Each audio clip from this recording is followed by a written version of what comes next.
అందరికీ నమస్కారం అండి. నా పేరు వెంకటరామారావు. మాది గంగినేనిపాలెం, టీ నరసాపురం మండలం, ఏలూరు జిల్లా అండి. నేను గత 15 సంవత్సరాలుగా పొగాకు వ్యవసాయం చేస్తున్నాను. గత 3 సంవత్సరాలుగా ఈ ఎంటెక్ అనే మందు వాడుతున్నానండి. రిజల్ట్ బాగుంటుందండి. ఫస్ట్ నేను వేసే పొగాకు తోట అండి 15 రోజులకి మనం మిక్చర్ మందు పెడతామండి. 10 to 15 రోజులకి.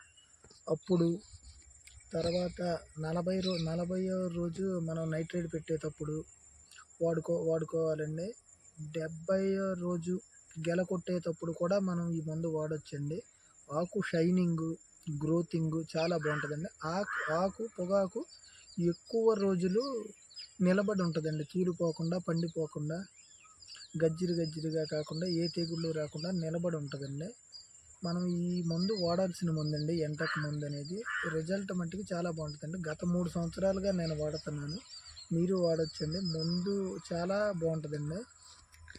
అంటే మీరు ఏ దశలో వాడేవాళ్ళు, ఎన్ని రోజులకు వాడేవాళ్ళు? నేను ఫస్ట్ మిక్చరీ మందు అని ఉంటుందండి. అవునండి. 10 to 15 రోజులు ఆ టయాన వాడేవాడినండి. అంటే మీరు మొక్క పరంగా ఏం గమనించేవాళ్ళు? వేరు వేస్తే బాగుంటుందండి. ముందు ఆకు ఎప్పుడు ఒకే కలర్లో షైనింగ్లో ఉంటుందండి. ఓకే. నీకు ఆకు మీద నల్ల మచ్చ, తెల్ల ఇలాంటి స్పాట్లు లాంటివి రావండి. బర్రి చుక్క లాంటివి వస్తుందండి పొగతోటకి. అలాంటివి ఏమీ రావండి.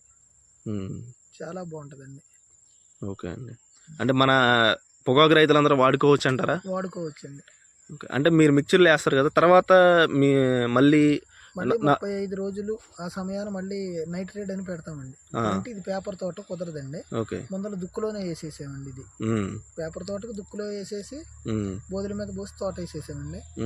మళ్ళీ 28 రోజులు, ఒక నెలకి మళ్ళీ మందు ఎక్కిస్తానండి. ఇది మళ్ళీ గెలగొట్టే దశలో ఒకసారి మందు ఎక్కిస్తానండి. అది షైనింగ్ నిలబడి ఆకు చాలా రోజులు అలా నిలబడి ఉంటుందండి. వీల్డింగ్ పెరిగిద్దండి. గ్రోతింగ్ కూడా బాగుంటుందండి. అయితే మన ఎంటెక్ అన్నది డ్రిప్ ద్వారా కూడా ఎక్కించుకోవచ్చు అండి. డ్రిప్ ద్వారా కూడా మా ఎంటెక్ మందు అన్నది ఎక్కించుకోవచ్చండి. ఓకే. ఒకసారి మా రైతులకి మీ సందేశం చెప్తారా? ఈ మందు ఒకసారి వాడి చూడండి. మీరే చెప్తారు నలుగురికి. ఎలాంటి రైతు అయినా ఒక్కసారి ఈ మందు వాడి చూడండి. మీకు ఎటువంటి ఇబ్బంది లేదు, శబరు లేదు. రిజల్ట్ బాగుంటుందండి. మీరే నాకు మళ్ళీ నలుగురికి చెప్తారండి ఈ విషయం గురించి అయితే.